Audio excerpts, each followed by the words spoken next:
Sometimes it feels we're inside out, and I've made some poor decisions lately. It's common in air quotes, infused with the scent of potpourri. Films we commit to memory. Crossing the felt ropes, watching from home on my TV, looking at all my eyes can see. They tell me I view obsessively. Hello and welcome to the Obsessive Viewer Podcast. We're a movie and TV podcast that covers a specific topic, be it genre, trope, movie, or show, each episode. You can find more of our work at obsessiveviewer.com and more podcasts presented by Obsessive Viewer at obsessiveviewer.com/podcasts.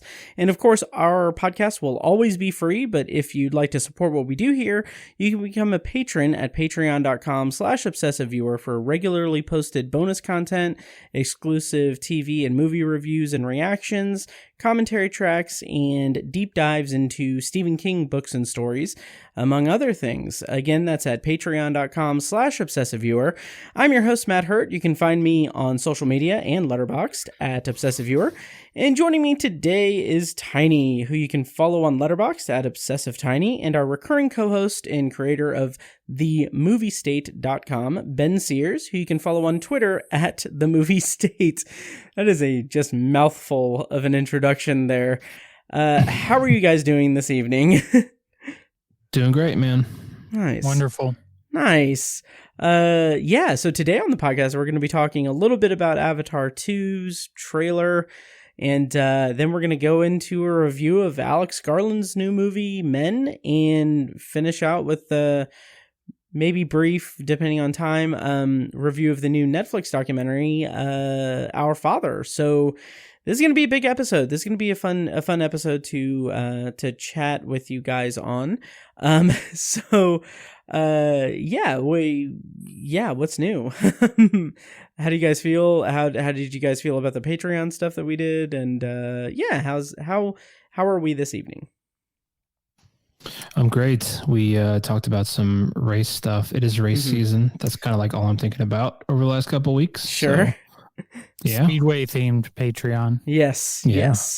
Yes. Talking in depth about the race, a lot of different aspects of it too. And shout out to one of my favorite coffee places, The Spark on Main Street. Which is now a sponsor, right? No, although the owner did offer us to do like a live thing, but I just never got in touch with him about that. And now I don't live over there anymore, so yeah. So, but yeah, so maybe someday. But yeah, that's a great coffee place. So before we get into like the Avatar stuff and everything, any movie stuff that's happened recently that you guys want to talk about at the top, or should we dive into the Avatar trailer? The Cannes Film Festival started yesterday. Oh yeah. Is that where David Cronenberg's movie's premiering, or am I mistaken? Okay. Yep. I don't know if I have really any interest in seeing it, honestly. I don't know. He's just a weird. I don't know if I have a lot of blind spots in his filmography. Ben, I know you recently watched his Crash. He did Crash. Yeah. How'd you feel about that? I've heard some stories. Yeah, he is a weird dude. Matt, I know how you feel about Titan, so it's definite similarities to it. Not not too many, but a little bit, I guess. I kind of want to see a few more of his movies before his new one, but I don't know. Okay, it was weird. Interesting. Which is pretty much all that I have heard about him in his movies. So that it tracks. Yep. Tiny, how do you feel about Cronenberg? And are you looking forward to Crimes of the Future or whatever it is? I'm not really familiar with his new movie. I didn't realize that he had a new movie coming out this year, but I'm a fan. I think I'm a fan of any director who sticks to their vision. And he definitely does that. And he sometimes it's just a little bit too weird, a little too inaccessible. But he's had some great movies. I think his version of The Fly is fantastic. I love that movie. Oh yeah, I still have not seen it.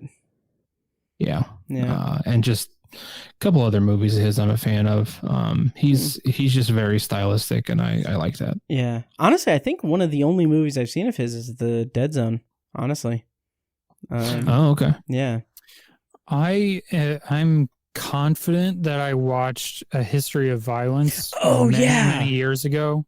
I didn't know it at the time that was him, but from what I remember of it, I liked it. I did see that. And did he also do Eastern Promises, or is that someone else? Yeah. Okay. Yeah, he did Eastern Promises. I've seen both of those. I don't remember much of anything about them, but yeah. So I've seen 3 of his movies.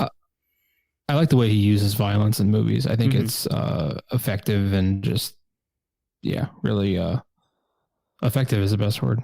Nice. Memorable too, I'm sure. Yeah. Tiny, any movie stuff that you've gone through or watched or anything? TV or movie or anything? In lieu of a potpourri section at the end, I guess. Yeah. TV, I just finished Ozark last week. Oh, nice. Are you satisfied? Yeah, I am. I totally am. I think I understand why a lot of people didn't like it, but I think it was sad and it was awesome at the same time. Nice. And I didn't feel. I was worried it would feel a little rushed, but it really didn't to me. Nice. Yeah, it was really satisfying. Okay. No, it's like over now, right? Yep. Because they split the final season up, right? Right. Yeah. Okay. How do you think as a whole Ozark compares to Breaking Bad? Like in terms of just, I don't know, singular storyline and in terms of ending it like well, or however. How does it stack up against Breaking Bad? I think Breaking Bad has the clear edge to it. I think Breaking Bad had a little more depth. Ozark is more straightforward. Okay. But they're both fantastic shows. I mean, I'm not gonna, they're both 9s out of 10. I mean, they're great shows. They're easy to compare too, because I think it's kind of about people in desperate situations, doing extreme things. So they kind of fit into a mold that way, but they're pretty different shows all around. From the 2 seasons that I watched of Ozark, I would agree there are definitely some similarities. Yeah. So, I watched the first season and liked it a lot. I just never got back to it.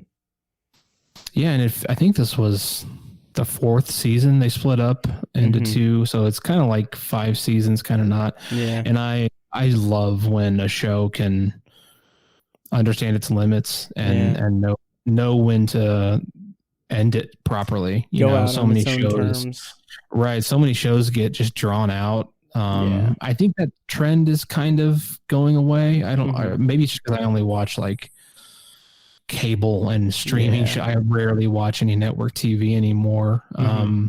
But I think I don't think the show needed any more. I don't think it needed any less. I think it was just kind of that Goldilocks of 5 seasons, 50, 60 episodes. I think that's kind of perfect. Nice. Yeah. And final question before we go into our Avatar 2 talk and then the actual episode. But have either of you watched any of Better Call Saul? Because I know that's about to end. No, Tiny? I watched, I forget now if it was 2 or 3 seasons of it. Oh, wow. Okay. But yeah, I watched the first couple and I'm way behind, I know. Yeah. I would really like to watch the rest. I just don't know when that will be. But yeah, it's really good from what I remember. I think I stopped watching because I think at the time I still had cable. Okay.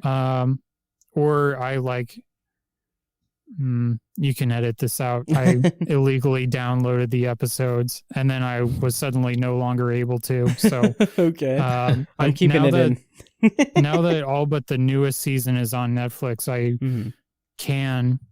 have no excuse not to catch up with it. Nice. Yeah, I was thinking about giving it a whirl. I watched the first season like when it first aired, and I thought it was good. It was really the most intriguing aspect of it to me, or the most enjoyable aspect of it to me, was like going back to the visual style and just like the scenery of Albuquerque and the cinematography that made Breaking Bad so like unique. Seeing like that kind of filmmaking again was really refreshing. But I remember just not really caring about the story of the first season. So I don't know. Maybe I'll give it a shot, because it's one of those shows that is kind of irritating. The like fans just love it, and everyone like it's a water cooler show. And so it always sucks to kind of feel like you're out of the loop. So yeah. I was just never really all that intrigued with the character of Saul Goodman. So I've never really had any desire to watch the show. I'm sure it's good. Bob Odenkirk is terrific, but I just never really had a desire to watch it. I might at some point, but maybe not. And here's the thing that I kind of had this weird kind of morbid thought. When Bob Odenkirk had his heart attack, like, thankfully he survived, he's recovered, he's okay and everything, but I wonder what would have happened if he had died, like, to the production of the show, because I can't figure out how that, because they were like 6 seasons into the show.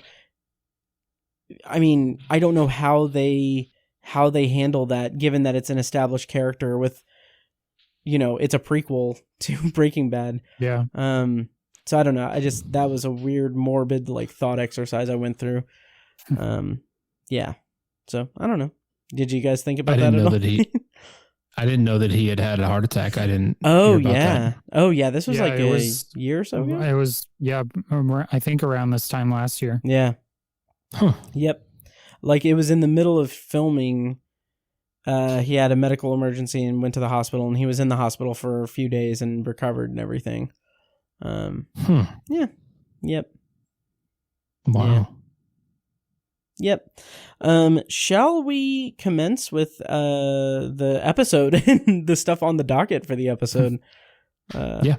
Yeah. Sure. Okay, awesome. Well, first up, for news, before we get into our review of Men and our review of Our Father, we're going to talk about the Avatar 2 trailer, but I also just want to plug real quick Patreon.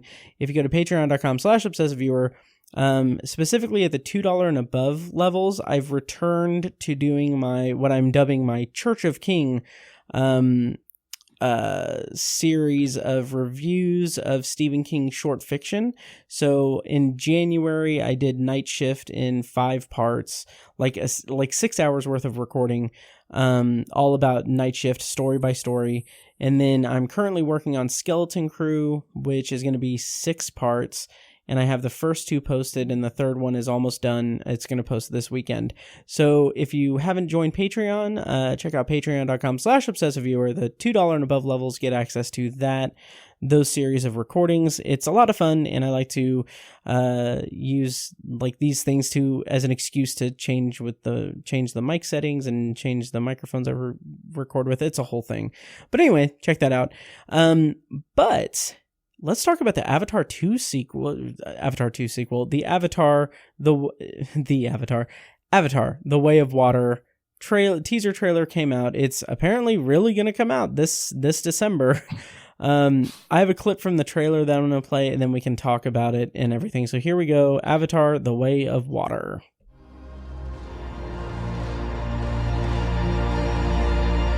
I know one thing. Wherever we go, this family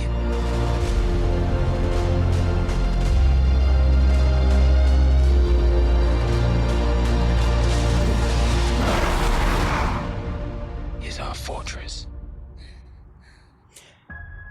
So, Tiny, I know that you're a fan of the original Avatar from like 11 years ago or whatever. Ben, I don't know how you feel about Avatar. So why don't we get your guys' thoughts on Avatar as the first movie and what your expectations are for Avatar: The Way of Water and the endless sequels that are being made, I guess. So whichever wants to go first. Matt, I know you generally don't like Avatar, correct? Correct, yeah.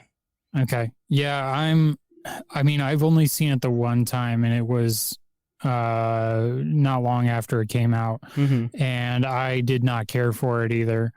I think the only reason I will ever have to watching it again would be in preparation for the sequel.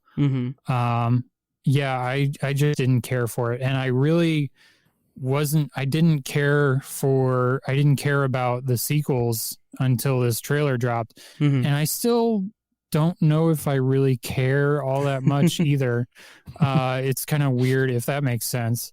I'm going to see it, but I don't want to, you know. I'm mostly going to see it out of obligation. I think it looks cool. I think that's the main attraction for the original, at least for me. It's definitely not a story element that I like about it. So, I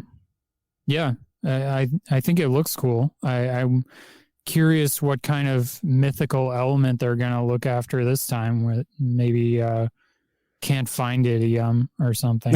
Yeah. some nonsense like that. Oh, that would be great. Something that James Cameron has been thinking about for 12, 13 years. Yep. Tiny, how about you? Where do you land on Avatar? Has your opinion of the first movie changed at all over the years? And how are you feeling about Avatar: The Way of Water? Yeah, I think my opinion has maybe changed a little. I still like the movie, and I remember the theater experience. I actually saw it in 3D.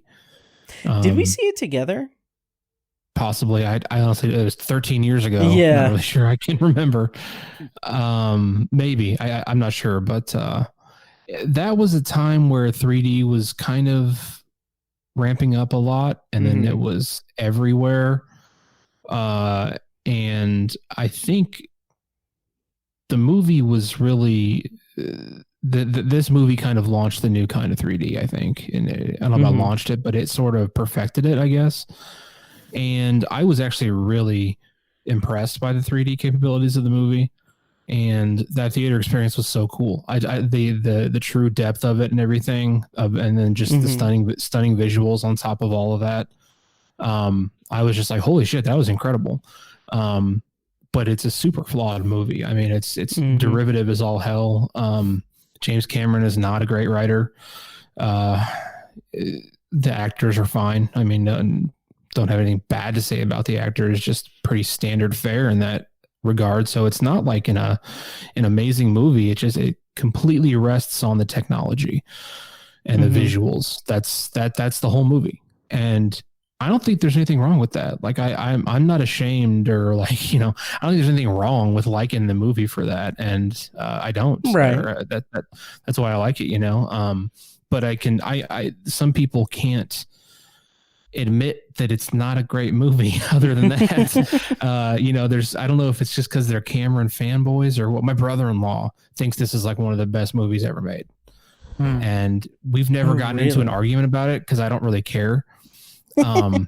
But it's just funny to hear him sit there and talk about it. And, I do think there's some kind of pretty cool conceptual parts of the story. Like, I think the idea that mankind is traveling halfway across the universe or whatever to mine some element is an interesting idea. And the conflict that it creates is an interesting idea. But again, it's not particularly original. Right. And I think the execution of it was pretty cool and well done. But yeah, and I wish I could be excited for the sequels. I remember when the damn first one came out, he was like, "Oh, he wants to do like 3 sequels." Yeah. I was like, "Oh shit, that's cool." Well, it's 13 years ago. It's like all enthusiasm is gone. I mean, it's just gone. Oh, so, yeah. Until this trailer came out, it's almost like Avatar almost ceased to exist. Yeah. Right. You know? It There's has almost zero cultural footprint. Yeah. And that's outside of Disney World. Exactly. And that's what I find what little I find interesting about Avatar is like, cause the movie did not leave an impression on me. I wasn't a fan of it. And, excuse me. I wasn't a fan of the movie. I tried to watch it a couple more times. I think I've watched it 2 or 3 times total. Just not for me. Visually, it's really impressive, but there's nothing there story-wise to compel me for anything. Also, like Sam Worthington, his American accent, just I can't. Like it's rough. Yeah. But the thing that I find fascinating about it, and well, I'll reel that back real quick. The thing I find mildly interesting about this whole thing is that he is making a total of 4 sequels or 5 sequels simultaneously.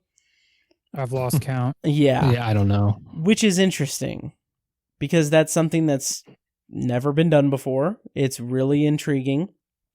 Part of me is thinking that, okay, well, James Cameron, I'm not the biggest James Cameron fan, but I will admit that he is responsible for making, and I've said this before on the podcast, he has made, like, his track record in terms of making sequels to major science fiction films is pretty good because he made T2 and he made Aliens.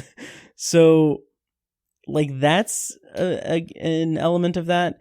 But also, the thing I find really interesting is the blockbuster landscape that this is coming out in, because when it came out in 2009, MCU was just getting started.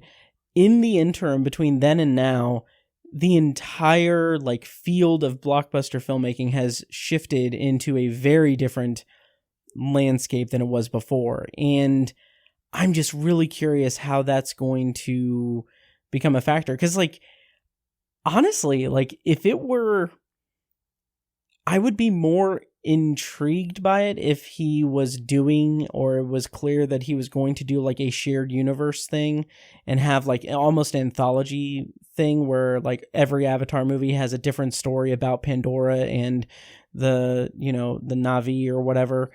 And they kind of all come together, but he's been working on it for like 12 years and like, it's not going to be that. I'm just curious to see how it's going to, how it's going to fare. So I'm curious too. Yeah. I think the whole 4 or 5 sequels thing is just not a good idea. No. I mean, I guess if there's that much story to tell, okay, but I doubt there's going to be enough intrigue to sustain it over 6 movies at the end. Yeah. And so I'm almost a little kind of looking forward to, this movie comes out and people are like, oh yeah, it was good. And then like the third one comes out like, yeah, it's all right. And the fourth one comes out and it just fucking tanks. And then the fifth one like just sucks. And like, that would be funny as shit if he makes like, the fifth one comes out and he makes like $100 million and that's it. And it costs like $400 million to make or whatever, Well, I'm to that point, like, the first one was so built on, like you said, the visuals of it and the technology that was used to make it was so revolutionary. And, how much can they advance that and make it even more revolutionary by the 4th or 5th time around or whatever, or even the second time around? I mean, the trailer looks good, so maybe, I don't know. And I've heard that, people that have seen it in 2D and 3D have said that it looks amazing and still. So, but I haven't seen it that way yet. But yeah, visually the trailer looks interesting. What I do find kind of, or I saw a tweet that kind of sums up my feelings on this exactly. The tweet said something to the effect of, and I'm sorry I don't have it like ready to attribute it or anything, but it was like, the tweet said something to the effect of, you could tell me that this trailer was footage from the original Avatar and I would not know the difference. And I think that says two things. One is that 12, 13 years, visual effects have come a long way, but like, it's not that big of a jump from what was revolutionary in 2009. And the second thing is, the Avatar story in the first movie is so bland and unmemorable that like, that's the other thing that makes me just curious. Like, when you basically rip off like Pocahontas and or whatever and make a movie in like your own little like imaginary world, and then you decide to devote the rest of your career to playing in that sandbox like that, I admire that idea.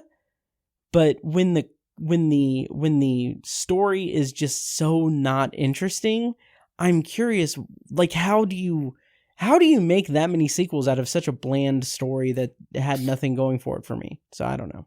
Well, I tweeted this, that if the original was basically Pocahontas, then the sequel should be the home release sequel to Pocahontas, which is Pocahontas 2, I think, like Back to London or something. Oh, wow. Something weird like that. It was bad. Oh, wow. It was a bad movie. Damn. So maybe that's what Avatar 2 will be, story-wise. They'll go back to, I guess, Earth in this case. Yeah.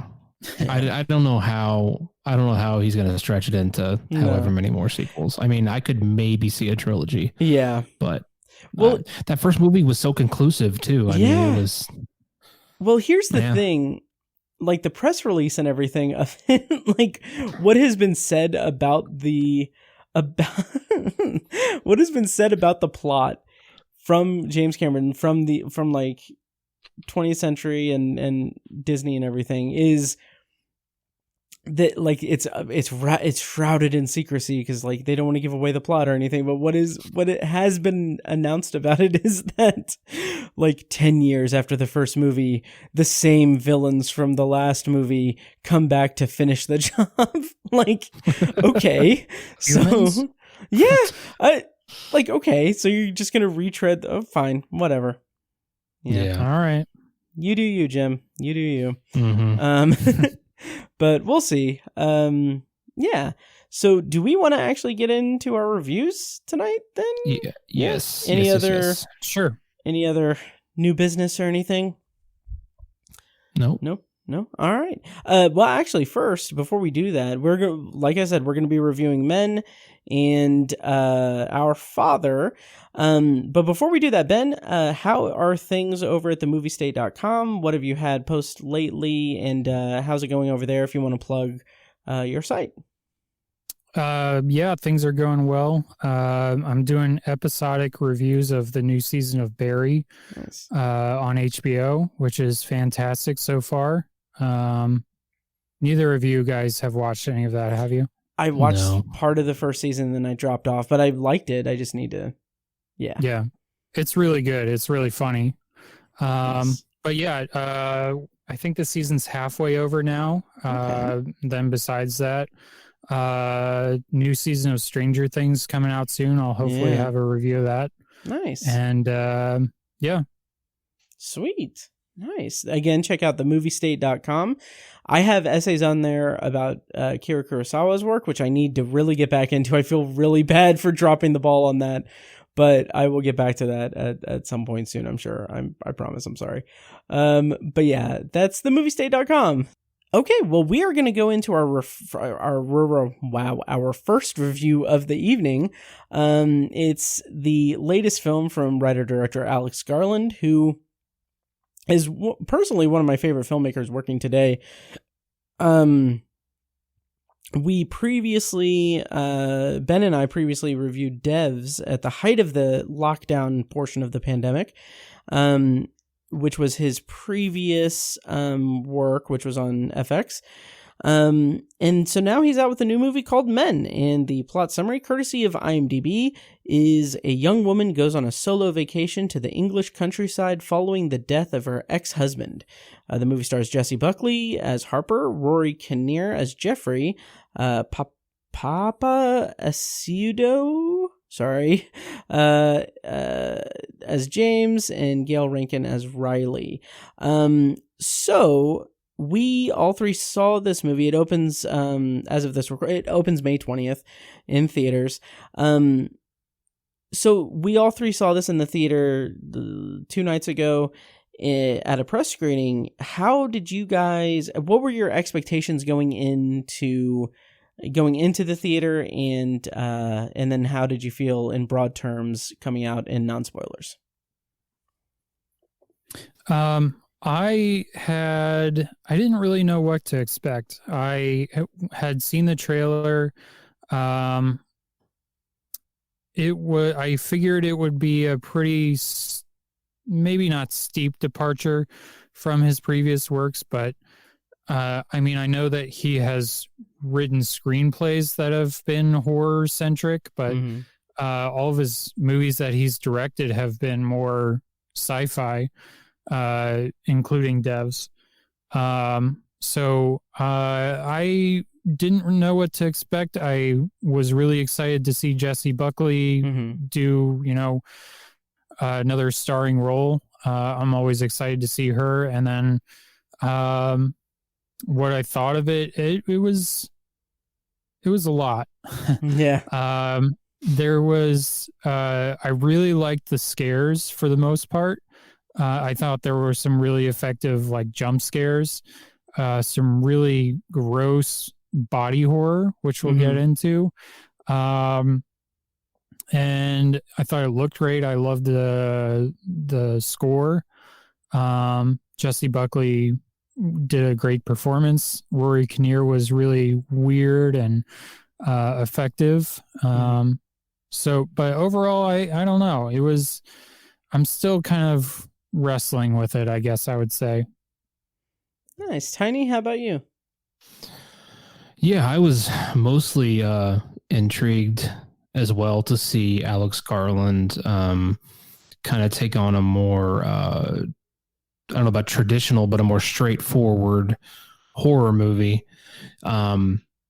Because, like Ben said, it's been almost kind of like more sci-fi. His last couple movies have been more sci-fi than anything. So I was curious to see how he handled that. And I also agree with Ben. I think it was totally effectively scary for sure. I feel like the jump scares, if you even want to call them that, I feel like they were pretty well earned, and they weren't like cheap, like cheap scares, if that makes sense. Sure. There's a lot of thought and creativity behind everything. A lot of voyeuristic stuff like that. That's very realistically scary. So I appreciated all that. I feel like I don't exactly know what Alex Garland was going for with the movie. I don't know if he intended his audience to react a certain way, and we all should have felt these emotions or had these thoughts when we're watching the movie. Because I don't know that I really had hardly any, because I'm not saying I had no emotional response. I'm just saying that I was just very much along for the ride, because it was so wacky that I was wondering what's going to happen next, something like that. But ultimately I was totally intrigued by it. I couldn't take my eyes off of it. Jessie Buckley, like Ben said, she's a huge up and comer right now. And I think she's going to continue to be amazing for years and years and win awards and be a great actor. So she did a great job, of course. But I hate to say it, in a movie called Men that's kind of critical of men in certain ways, but the standout was Rory Kinnear. He was just, I thought he was absolutely phenomenal. I thought he was Oscar worthy in this movie. He was creepy, scary, endearing at times, and just had to walk so many different paths. literally and figuratively in this movie. He was just really, really remarkable. And yeah, some of the like gore was just like very taxing on the viewer. It's like, holy shit, we're still doing this. Wow. And it wasn't like, I'm not complaining. Like, I'm not saying that I was overwhelmed or sickened like to an unbearable degree. I'm not saying that. I'm just saying it was it took some effort to get through the movie. But I mean that as like a compliment, because it's like I was tested. Like, it was a challenge as a viewer, and I like to be challenged as a viewer sometimes. But yeah, it was a really interesting movie. And when we were walking out, I think we were talking with another guy from the IHJ, Mitch. Yeah. And I said, I'm not sure who I can recommend that movie to. I'm not sure I know anyone who I can be like, oh, you should go see this, because I don't know. I don't know who should see this movie. I don't know. It's so wacky, but yeah, I did like it for sure. Nice. Quick question. Sorry. Oh, you're fine. Is it considered a spoiler to talk about the gimmick with Rory Kinnear? Because I've read one or two reviews that kind of talk about it. No, I don't think it would be necessarily a spoiler, as long as we are vague about it, because I think it's pretty much in the marketing. Yeah. Yeah. Okay. But so what I'll say is that I think I loved this movie, and I'm kind of wrestling with that a little bit, because I feel like I left the theater thinking that it reconfirmed my thought that Alex Garland is a relentless and unnerving. He's a relentless filmmaker. He is someone who is doing some very interesting things, particularly in the science fiction realm and a little bit of horror and just genre filmmaking. And he is using each movie and each title that he comes out with is wholly his own. It's very interesting, a very interesting dive into some science fiction premises and thoughts, and he tackles these very complex and kind of out there themes and everything. And what's interesting is something that I was talking with Mitch about before and after the movie, is that he's like his first one. Obviously, he wrote a lot of stuff. He worked a lot on Dread as well. But obviously, like, two of my favorite movies are Alex Garland screenplays. It's 28 Days Later and Sunshine. Both are two incredible movies that I love. And so, like, him jumping into filmmaking and everything has been just a massive enjoyment for me. But having said that, like, Ex Machina is pretty straightforward. And it puts its central concepts in the spotlight. And then when you have Annihilation, it's more abstract and it's more metaphorical, but still having a tether to reality to an extent. And then Devs is a little bit of a mix of both, but mostly it's back to the kind of Ex Machina, kind of straightforward sort of thing. What Men is like veering more into that abstract metaphorical storytelling, and something that I really enjoy. It's something that I really like in movies of this type, and especially movies that clearly have a message that they want to convey and themes that they want to explore, as this movie does. The kind of downside of that is that he's not very subtle with it, and I think intentionally so.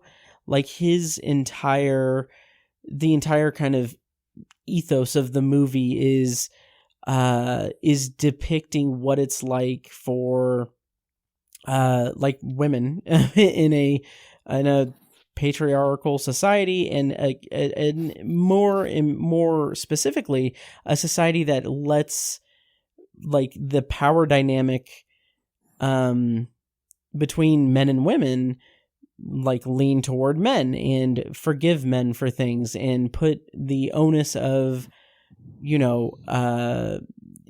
of issues fully on women instead of being, like, self-reflective of men. So these are like big concepts and everything, but they're very kind of depicted in a straightforward way. So that was a little bit of a thing, a little bit of a damper for me. But I think that in terms of the visuals, even though with some kind of weird, shaky kind of CGI stuff here and there, the visuals in this movie were pretty alarming and crazy.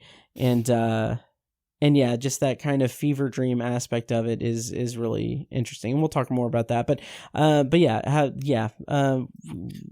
we can talk about some stuff. I think we're all kind of dancing around. The ending is very polarizing, I would say, and I feel like that's where a lot of people are gonna jump off, which we'll get into in spoilers. But I liked it a lot more before the ending, and I still liked it overall, I would say, but the ending was just so weird and kind of gross, just a little over the top, really.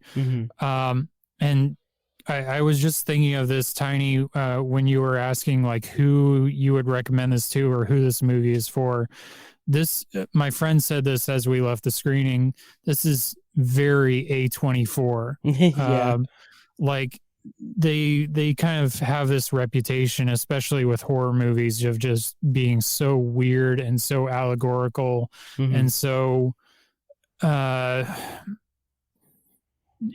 Once you see this movie, you'll understand. You know, I feel like if anyone wants to point to one A24 movie to exemplify the kind of shit that they do, this would probably be it. You know? Yeah, it kind of feels a little bit like the people that detract from A24 and their brand of horror.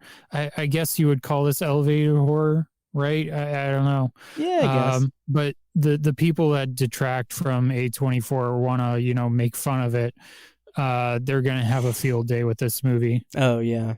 But I think that, and I think part of that is warranted. I didn't have a problem with the last act, but I will say that what I found interesting about it and what I found enjoyable about the kind of shift in it is that through the first, at least the first third of the movie, it's a pretty compelling psychological thriller that's very kind of slow moving as these little bits and pieces are kind of happening. These things are happening as she's in this cottage, and it's something that it slowly ramps up into just kind of being this, crazy fever dream thing at the end. Like fever dream in terms of tone and everything, and just bizarre off the wall stuff. And that's good. I enjoy that. But also something that was talked about after the movie as well is it's stuff that's been done before. It's the stuff that Darren Aronofsky did with Mother, and it's the stuff that Charlie Kaufman did with Jesse Buckley last year in 2020 with I'm Thinking of Ending Things. It's just very it's almost becoming tropish in a way, and that's something that I feel like that's a bummer for me, because I want Alex Garland to succeed, but I can't really divorce myself from the fact that this is somewhat already trotted territory, except this is about gender dynamics instead of, motherhood or relationships as those other two examples. But it still just feels like this is almost on the verge of gimmicky to an extent. So I don't know. Did you guys feel any did you feel any originality versus derivativeness in it, or how did you feel about the overall kind of thing? Well, Ben used the term elevated horror, and I do think it is that. I just wish it was a little more elevated. I'll put it that way. I think it was trying to make statements about gender relationships and hierarchies and stuff like that, and the patriarchy and stuff like that, and that's fine, and it did that decently well. But it was just so unoriginal. It was men suck. That was kind of the main thing about it, and I feel like that point wasn't made very profoundly. Like I think Matt, you were saying how it's just pretty kind of obvious. Like it's not. There's no subtext. It's all on the surface, you know? And you know, it wasn't particularly profound, and I was looking for something a little more profound. Yeah, it's also as with a lot of other A24 movies, and I guess other movie studios as well, but it's also another movie about grief or trauma. Which I feel like I may or may not have said this on the podcast before, but I'm kind of getting tired of those kinds of, especially horror movies, you know. And I get that, and I do agree. However, I would say that I do appreciate that this movie like it is about that. It is a grief movie like that, much like the Babadook and everything. But I do appreciate the way that I don't want to give it too much credit and say that it subverted anything or anything like that, but because it really didn't for my taste. But it's not only about the grief, but it's about the guilt that she feels, and that I appreciate, but also, that I appreciate that. I'll go full praise on that. Like, I thought that was a good aspect of it. But another thing that I felt was just a little, not rudimentary, but a little bit like check boxes, I guess. Ben, you mentioned the kind of whole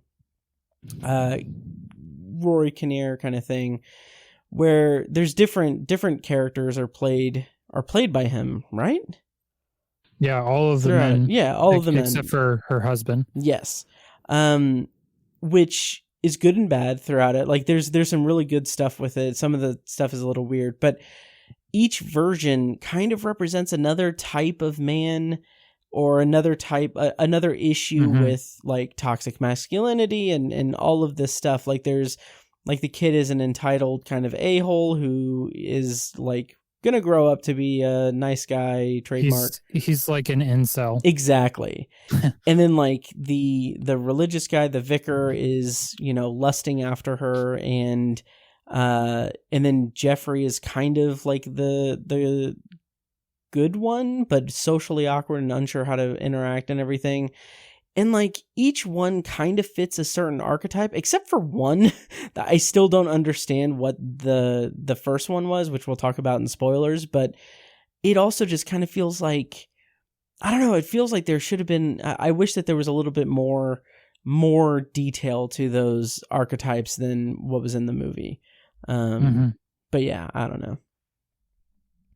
How did you guys feel about that kind of central kind of gimmick, I guess, of the movie, or that central conceit of the movie, I guess?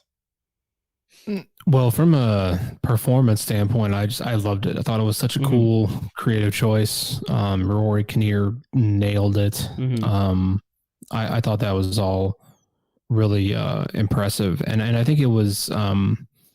I think if those characters had all been played by different actors, it maybe wouldn't have had the same weight. Yeah.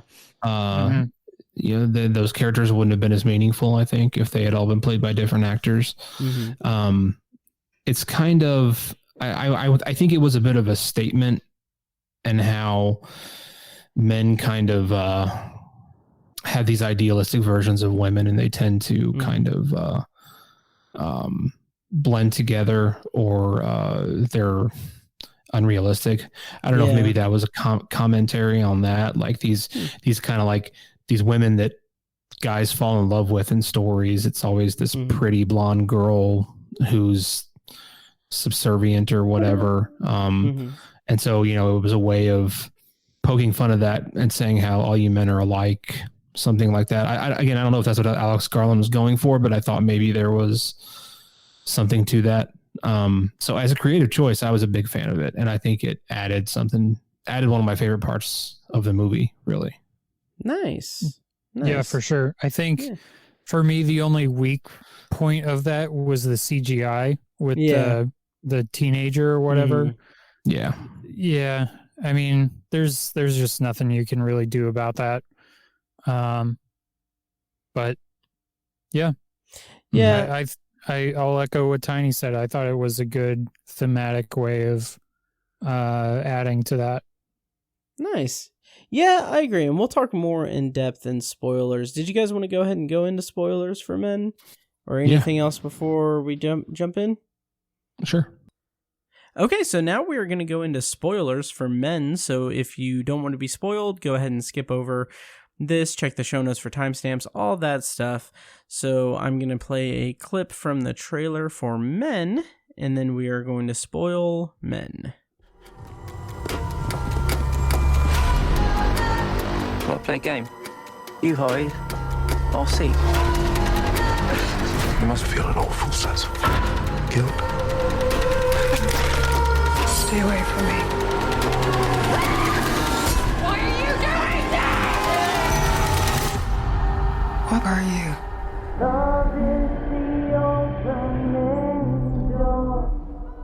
So to bring us into spoilers, I'm just going to say that I'm a fan of this type of abstract, weird filmmaking kind of thing. This abstract, metaphorical, allegorical stuff. What I'm kind of torn about is it kind of seems like between this and Annihilation, he doesn't really go full on. Like, this is probably the closest he has come to just going full bonkers, insane.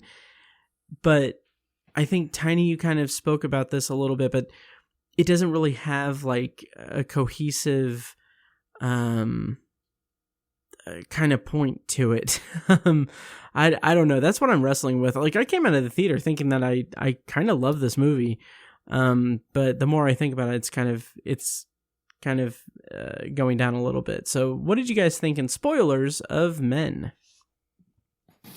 I think it kind of violates its own logic rules as well, which is kind of a point that Mitch was making when we were talking about it. After, because it's like you're kind of trying to decide what's real, and like, did she actually witness all this? Was it in her head? Was it a hallucination?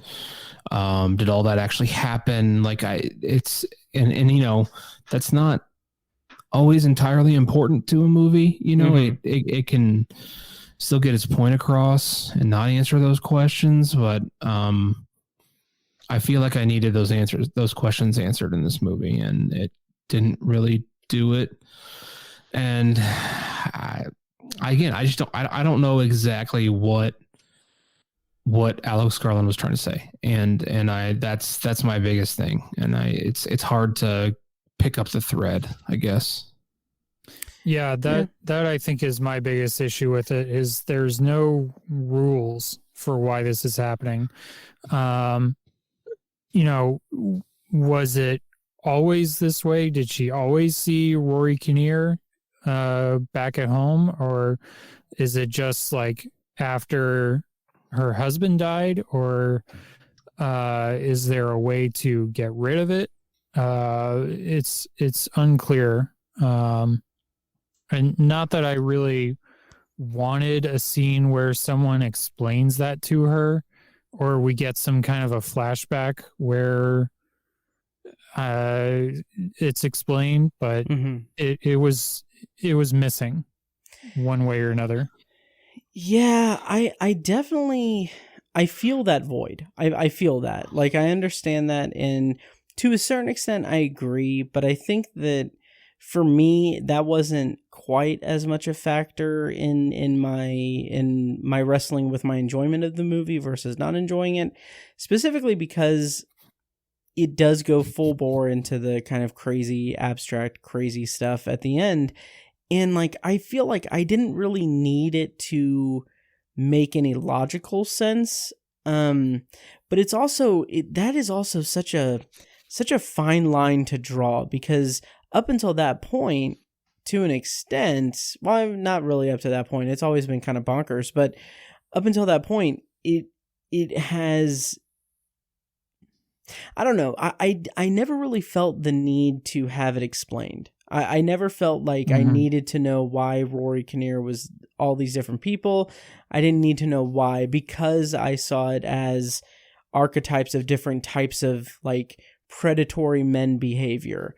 And I was on board with that, but the Naked Man was so weird and out of left field for me. Like I did not understand what that character represented, what that version of the man represented. And like, I'm at a loss. It's weird. What did you guys make of the Naked Man? Well, let me mansplain it to you guys. Please do. Yeah, no, I was also wondering the same thing. Like, is it some kind of like environmental allegory? Is he supposed to be like Adam and she's Eve? Because there is that moment at the beginning where she eats the apple. It wasn't totally clear. I don't know. Yeah. I sort of interpreted him as like a personification of men's nature, which I don't know. Like I don't know if that's accurate or even a good interpretation. But he's just kind of and it's funny because he doesn't like he's not like trying to like do anything to her, really. He's very observant for the most part. So it's kind of I don't really know either, but I took it as some sort of dawn of man kind of naturalistic men's nature kind of thing. Instinctual. Instinct, yeah. But again, like I thought if that's what they were going for, I would have expected him to be a little rapey. Yeah. If we're being honest here. Or more aggressive, I think. More aggressive is probably a better word. And he was not that at all. So I don't know either. I'm not sure what he was going for. But it was effective. It was creepy. Yeah. I would say that was where like some of the most effective scares came from. Absolutely. Yeah, absolutely. Totally. That's where it was most unsettling and unnerving for me. And I think that to the movie's credit, I think it really does a good job of bringing us into that weird, like abstract, weird, crazy stuff at the end of the movie, because it builds toward that with that kind of mounting tension of unease throughout the beginning of the movie. So I really appreciate it for that. I also, and I don't know what to make of this totally, but that was the Rory Kinnear that I really couldn't tell that it was Rory Kinnear. Me neither. Because he had on so much heavy makeup. And granted, I knew that it was him because everyone else was him, but I couldn't tell that it was him, Yeah.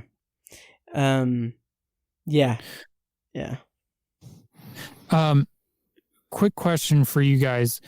Her friend that she has the phone calls with, at the very end when she shows up, was that Rory Kinnear again? Oh, that's a good question. Because she didn't look like him on the phone, but when she gets there in person, I kind of maybe I need to see it again. Her like her friend. Yes. Oh no, I don't think so. Okay. Yeah, I don't think so either. I thought maybe with the eyes and the forehead a little bit, maybe I need to see it again, but interesting. I thought she kind of like had a CGI Rory Kinnear face. Oh, that's interesting. I don't think so. I don't think so, but that's an interesting take. Listeners, let me know what you think. Yes. So what did you guys think kind of overall about Men? Is it going to rank on your top 10s, or how did you feel about it? And also in comparison with the rest of Alex Garland's filmmaking body of work. I would be surprised if it made my top 10. I didn't feel that strongly about it. I think I gave it 3 stars out of 5. I did enjoy it. Like I said, I couldn't look away from it. It was visually impressive. I didn't mention much of the other technical aspects of it either, but it had a great setting. The lighting was phenomenal. Some other good visuals, and of course the makeup with Rory Kinnear was really good. But yeah, I don't know if I'm gonna watch it again, honestly. Sure. I think of the three movies that Alex Garland directed, I would say it's not as good as Ex Machina, but better than Annihilation. I didn't really care for Annihilation. I've only seen it the one time, and I don't know if I need to see it again or what, but I will say I like Alex Garland better as a writer. I think if he had written this and then Danny Boyle had directed it, I might like it more. Oh, that would have been interesting. Just because of 28 Days Later and Sunshine, those are two phenomenal freaking movies. So maybe I just like him better as a writer. I'm not really sure. And even Ex Machina, I was one of like 3 people in the whole fucking world who wasn't blown away by that movie. I like that movie, and when I watched it again, I appreciated it more, and I think it's a damn good movie. But it wasn't then, and it is still not an earth-shattering wow kind of movie for me. And it's probably his best movie as a director. So, I still respect the hell out of the guy as a creative type, and I want him to keep making movies. And this one was fine. I'm glad I saw it. Like I said, it gave me a lot to think about. We didn't really talk about the kind of the ending with the whole birthing stuff. I don't know what we're supposed to take from that, but it was visually, I was like, holy shit. And it just kept happening. By the third or fourth time, I was like, son of a bitch, can I watch another one of these? It was rough. It was intense. Yeah. The, like I said, the CGI Rory Kinnear face on the teenager was kind of iffy, but it was pretty effective here. To talk about that, I read an interview with him, and I wrote down this quote because I thought it was interesting, and I think it kind of helped me with my feelings on the end. He said, "What is notionally the monster is at its most disempowered and its most pathetic and its most hopeless." So I think that is why her husband finally comes back after so many times, and not, the first time, because Rory Kinnear does kind of get more and more like pathetic with each like birth. So I think that was interesting. And he also said, he said, at the point you want the monster to be most dangerous, it's at its least dangerous. So, yeah, I thought that was an interesting way to look at it. It doesn't, turn my opinion around on it overall, but it helps, I think. Yeah, that's interesting. I was mostly just kind of disgusted by all of that, but also it really I don't know. It worked. It worked. It was effective for me. I don't understand the meaning of it, but yeah, it was effective. Yeah. I did appreciate the vulnerability of it. That's, you can't defend yourself when you're giving birth. I can only assume, right? But that's just like the supreme level of vulnerability is you're giving birth. You can't, that was an interesting experience to force onto a man, especially one who's been aggressive and kind of off-putting throughout the movie. Yeah. I also think it's interesting, and he couldn't have planned it this way, but how it's coming out now at a time when we're talking very much about like reproductive rights in women's bodies. Right. And, Yeah. Oof. Yep. So Ben, your overall thoughts, and then we're running a little short on time, but we can talk briefly about Our Father. But Ben, overall thoughts on Men?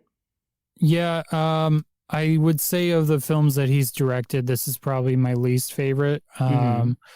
Probably won't make it into my top 10. I guess you never know, but I gave it 3.5 stars. Nice. I did the same. I rated it 3.5 stars. And I feel like this is a movie that'll grow with me a little bit, even better or more so than Annihilation, which is a movie that I enjoyed, but didn't really leave that much of an impression on me. I think this one left more of an impression, mostly because the fairly straightforward themes and subtext and everything. And I think it still has me excited for Alex Garland's career and what he does next, because he's a really interesting filmmaker. I'll say that. Tiny, real quick, you haven't watched Devs yet, have you? No, I have not. Okay. It's really good. It's I need to watch it. Yeah, I really enjoyed it. It's weird. It feels like it came out like 300 years ago. Seriously. Yeah. All right, well, that's our review of Men. It is currently in theaters. Let us know what you thought of the movie and our review and everything. We're going to round out the episode with a probably pretty quick review of the new Netflix documentary Our Father. So I'm going to go ahead and play a clip from the trailer. It's a documentary. The plot summary, courtesy of IMDb, is: after a woman's at-home DNA test reveals multiple half-siblings, she discovers a shocking scheme involving donor sperm and a popular fertility doctor. So I'm going to go ahead and play a clip from the trailer here, and then we're going to discuss Our Father. Growing up, I felt different. I was 35 and I take a DNA test. When I opened up Ancestry, I had over 3,000 hits. All of these random names were popping up, and it said close family. We all matched the name Klein. Dr. Klein was the best infertility doctor in Indianapolis. Right then, I knew Klein was our biological father. So that's when strange things started happening. I think it was some sick experiment for him. Most of us have blonde hair, blue eyes. It was almost like this perfect Aryan clan. It's disgusting. All right, so that was a clip from the trailer that I played the wrong clip for. That was the full trailer. I meant to play just an abbreviated clip. But anyway, so this documentary just hit Netflix. It has some interesting ties kind of to us because we live in Indianapolis and this took place in Indianapolis. How did you guys feel? Did you guys know about the story beforehand, and how did you guys feel about the documentary? Yeah, I knew about the story because NPR did a podcast about it. Oh, nice. And I only listened to like 2 of the episodes, unfortunately. I wish I would have kept going with it. It was good. I just for whatever reason got away from it. But yeah, I knew the story, and I was really intrigued by it because I think it's universally sad, and like you can empathize with these people. But I think it also really makes us all think about the legality and the ethics of this this person and what he did, because it's so easy to have an emotional response to this. You know, it's about where you come from and who you are as a person. It's literally about your DNA. So it's very easy to just have an emotional reaction, but you have to approach this. I guess, you know, the law is very practical. You know, it's not an emotional practice. It's practical. And it's very easy to look at this and feel a certain way about it and just judge it on the surface, but you can't really do that. It's very interesting, I think, to explore the ethics and legality of what this guy did. And that's, I really appreciated what the documentary did in that regard. Nice. Ben, how about you?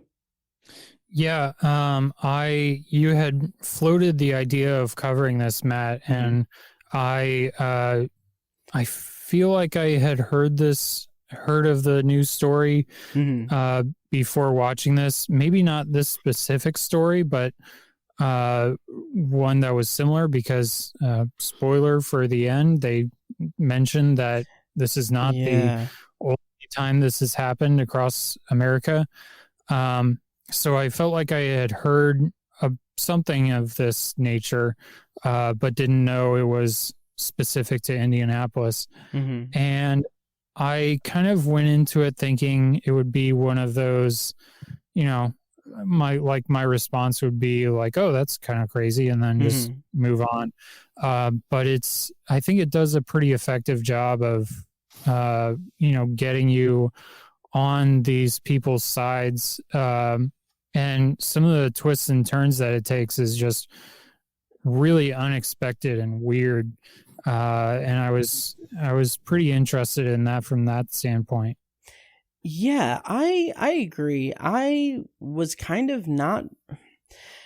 I was very interested in the documentary because I didn't know much about the story or anything, and I came out of the documentary really appreciating it, and most importantly, appreciating the context that they put it in, because it is an outlandish, it is a crazy, like certifiably crazy thing, and while the shortcomings of the documentary is that they don't fully explore the psychology of it, they kind of hint at a couple of things. They throw a couple of things out there that could be like a reason for why, but it's mostly about the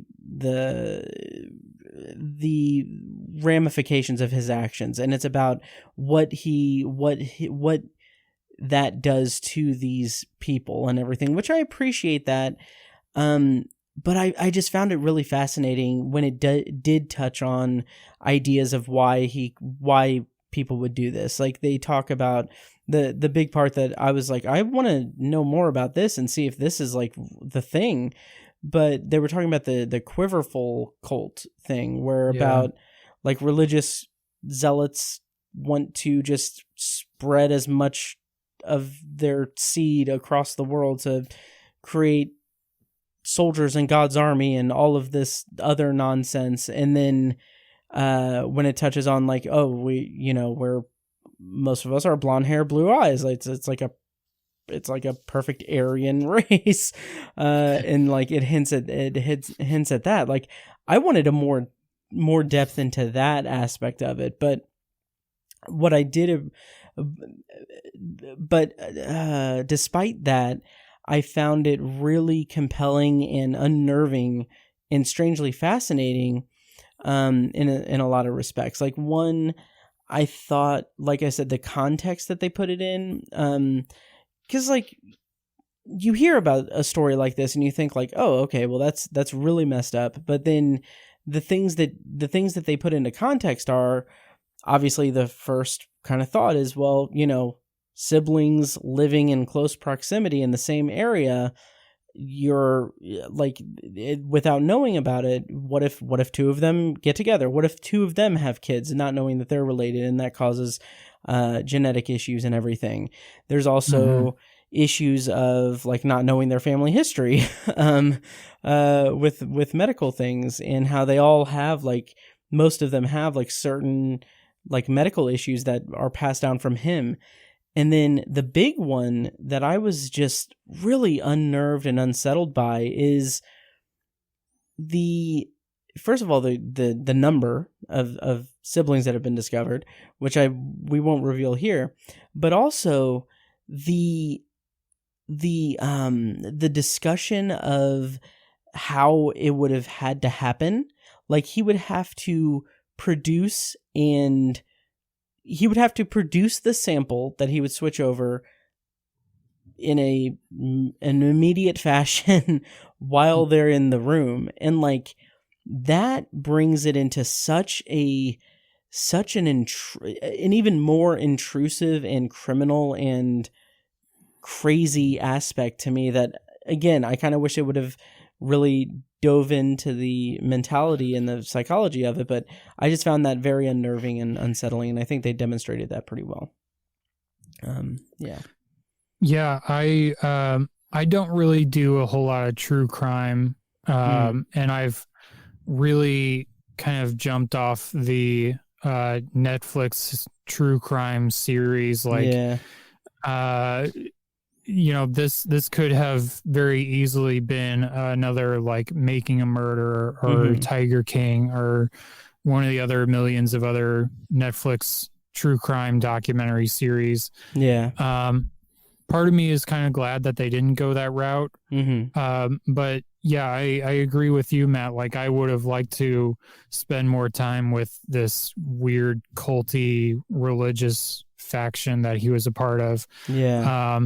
And also like the his whole deal with like feeling like he's above everyone else. And so like his whole attitude with all of the victims and his responses to all of them was just really gross, and it didn't sit well with me. Plus, like you mentioned, Matt, like the long-term health issues that these people are going to have because of this. Like, I think that is like one of the most terrifying things about this whole thing to me, is these people have to live with these medical issues for, you know, which they may not have ever had if they were, if they had the right sperm or whatever. Not to mention the emotional fallout of all of it. Yeah, like there's the one scene where they talk about how they had to tell the one girl's father that he wasn't actually her father, and how devastating that was. Yeah. Yeah, there's a lot of devastation in the movie, but I was so I was really surprised that at the end they didn't all get together and pursue some kind of civil lawsuit against him. I was really expecting that at the end, because, you know, they kept talking satisfactorily. They talked about the legality of this and how, I mean, what do you charge this guy with? There's no, some of these mothers felt like they were raped, but the problem is it wasn't. I mean, you can't, the legal definition of rape, it just does not meet that standard. And that's just, it's really unfortunate. And it was obviously a violation and gross and sick, but wasn't quite rape. And how do you charge this guy? What do you charge him with? But I think without question, they have a civil case against the guy because he violated a contract with these women and the men, the fathers, you know. I mean, especially when these men who were supposed to, you know, a mother and a father, they put forth a sample and he discarded that sample and he used his own. Yeah.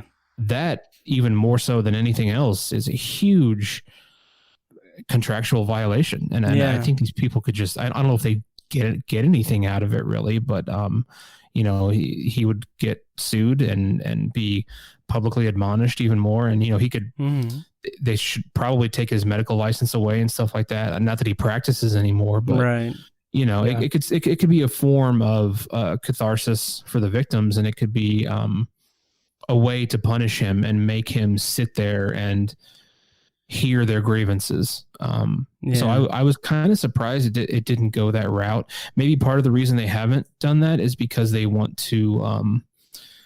There could be 100 more people out there that are offsprings of this guy. Oh yeah. So that could be part of the issue as well. But that's one thing that I thought about when I was watching it. Yeah. Would you guys recommend this documentary?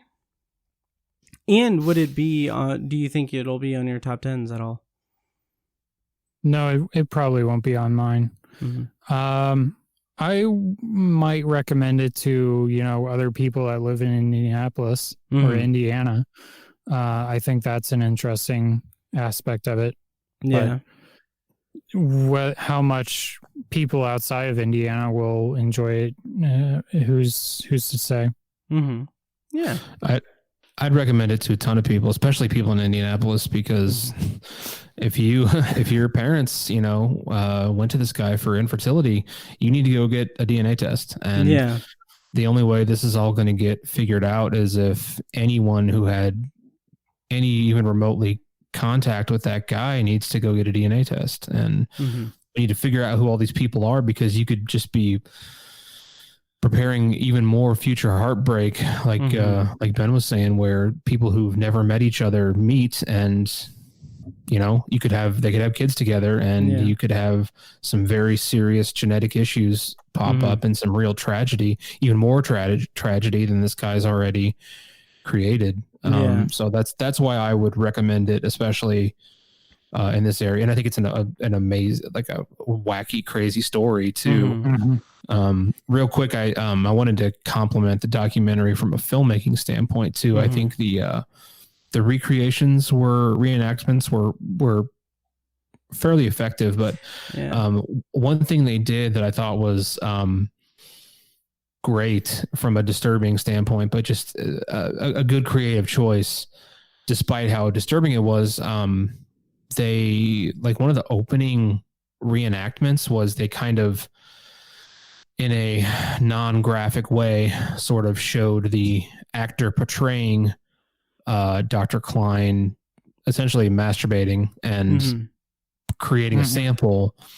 And I don't know if you guys noticed this, but they used that audio every time that they would they would scroll up and it would say sibling number 15, sibling number 41, sibling number 66. It would be the audio of him having an orgasm, basically. And I thought that was a very effective, subtle way to kind of admonish him that, like, you got pleasure out of this, even if there's no way to really effectively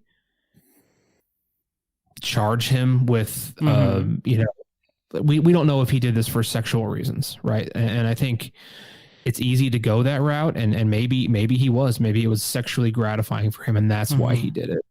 But we don't know for sure. But I think that was a sort of, the way I interpreted it is that was a subtle way of admonishing him, saying that even if you weren't doing it for sexual gratification, you were still enjoying yourself. Around this violation, and that's wrong in and of itself. And it that was just a disturbing little touch that was a creative thing they put in the documentary that I thought was just really effective and a nice creative choice. Yeah, I agree. That's an interesting analysis of that, because I hadn't really considered that. I think that's spot on. There were a couple of funny Letterboxd reviews. One user said, if I was going to make a documentary like this, I would simply not play the sound of a man coming repeatedly throughout. And another one was, I bet their group chat is wild, which I liked. But yeah. I'll counter. Well, I'll disagree with you, Tiny, on the recreations. I just generally don't really care for recreations and documentaries overall, and I think some of them here were fine to bad. Like, especially there was the one where what was her name? Is it Jacoba? She was like in like a red hoodie in this room that was like covered in paper and string, and that was a little too much. That was some stupid imagery. I agree.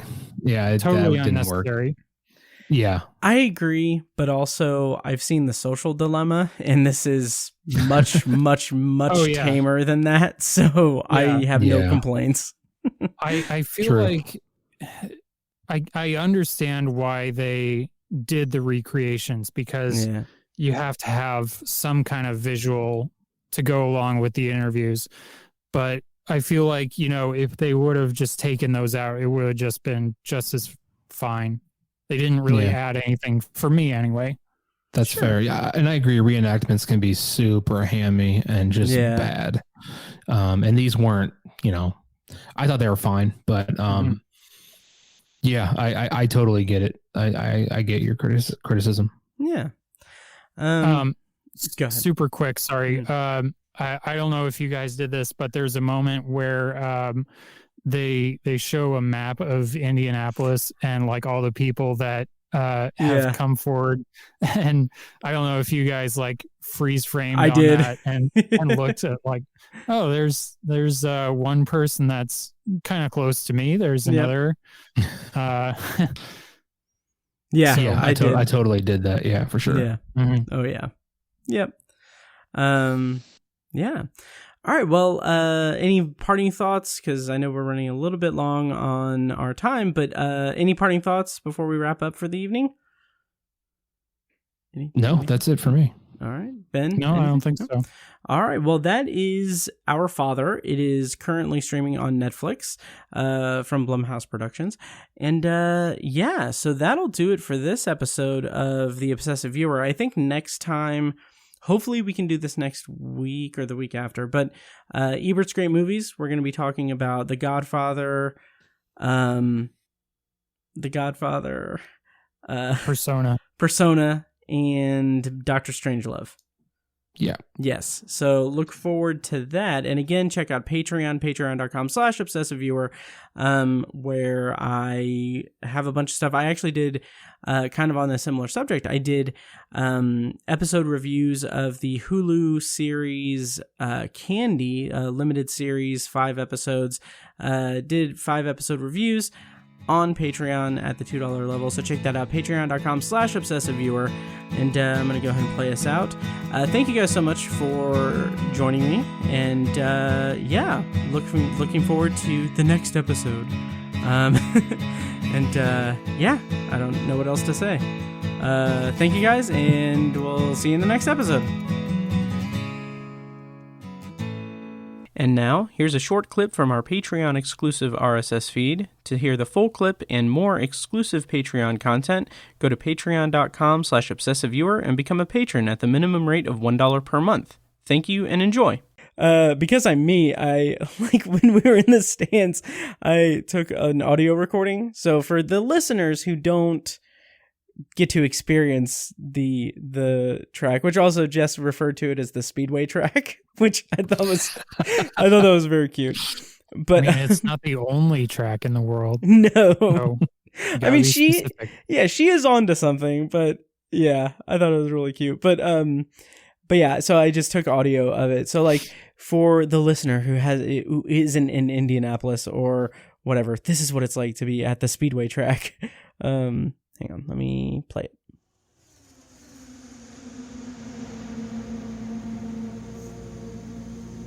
Oh, it's very early yet. Oh, boy.